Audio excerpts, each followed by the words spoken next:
बसौँ दाइ ए बसौँ ल ल ल अलिक बिस्तारै बस न भाइ यार सरी दाइ दाइ हजुरले इन्ड्राइभ गर्न थाले चाहिँ कति वर्ष भयो नि दाइ मैले इन्ड्राइभ गर्न थालेको चाहिँ 5 वर्षभन्दा माथि भइसकेको छ अनि स्टिल इन्ड्राइभ नै युज गर्नुको कारण चाहिँ फर्स्ट मैले आफ्नै प्राइसमा राइड लिन पाउँछु देन इन्ड्राइभ आफैले पनि डिफ्रेन्ट क्याम्पेनहरू चलाइरहेको हुन्छ लाइक टाइममा प्लाटिनम ड्राइभर गिभअवे गरिरहेको हुन्छ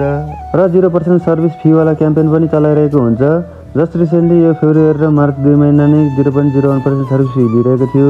यसले गर्दा म लगायत अरू ड्राइभरहरू धेरै मोटिभेट भएर काम गर्न हेल्प मिलेको छ अर्को भनेको चाहिँ इन्ड्राइभले ड्राइभर र प्यासेन्जर दुवैको लागि इन्सुरेन्स पनि व्यवस्था गरिदिएको छ जसले गर्दा राइड गर्दा ड्राइभर र प्यासेन्जर दुवैलाई सेफ फिल गराउँछ अनि अर्को भनेको चाहिँ लोयल्टी प्रोग्राम जहाँ हामीले आफ्नो बाइक अथवा गाडी मेन्टेन गर्न जाँदा धेरै छुटहरू पाउन सकिन्छ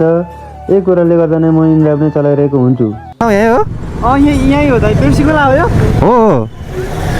है हजुर तपाईँको होला हो है कति भयो दाइ मेरो